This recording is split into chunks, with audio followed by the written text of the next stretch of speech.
Hey everyone, welcome back to Accounting Basics, where we break down accounting and finance concepts in simple, everyday language.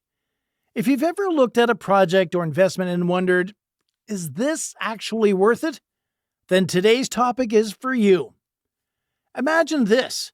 You're considering two different projects. One has a higher return on paper, but the other might make you more money over time. How do you choose? The answer often lies in a simple but powerful Excel function, IRR. IRR stands for Internal Rate of Return.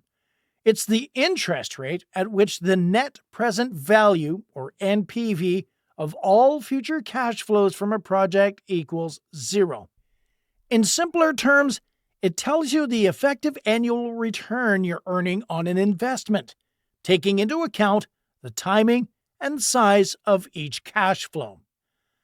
Think of IRR as the break-even rate of return. If your IRR is higher than your cost of capital or expected return, you've got a green light. If it's lower, well, it might be time to rethink things. You'll typically use IRR when you're evaluating things like business projects or capital budgeting decisions, real estate investments, and comparing loan options or private equity opportunities. It's especially useful when cash flows aren't uniform. Unlike simple ROI, IRR accounts for timing, and in finance, timing is everything. All right, let's dive into the good stuff. Calculating IRR in Excel. It's actually easier than you think. Here's a simple example. Step 1. Enter your cash flows. In column A, enter your time periods, year 0, year 1, year 2, and so on. In column B, enter your cash flows. Let's say year 0 minus $10,000, which is your initial investment. Year 1, $3,000. Year 2, $4,000. Year 3, $5,000. Step 2. Use the IRR formula. Click on a new cell and type equals IRR bracket B1 colon B4 bracket and press enter. Boom!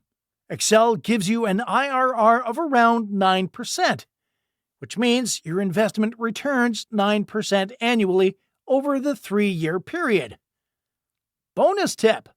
You can also add a guess value if you think your IRR is near a certain number.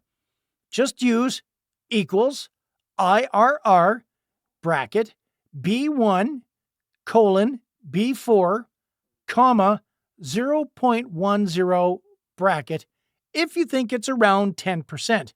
Excel uses this as a starting point to speed up the calculation. Common IRR pitfalls?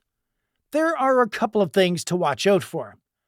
First, multiple IRRs. If your cash flows change signs more than once, from negative to positive and back again, Excel might return more than one IRR, and that can be confusing. 2. IRR versus NPV. Always consider IRR alongside NPV.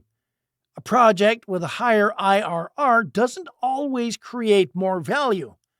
NPV tells you how much value, while IRR tells you how fast. And that's a wrap on IRR in Excel.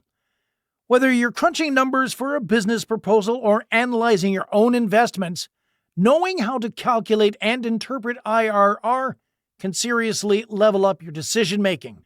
If this video helped you, give it a like and don't forget to subscribe for more practical accounting and finance tutorials. Drop a comment if there's another Excel function or finance concept you'd like me to cover next. Until then, keep calculating smart, and I'll see you in the next video.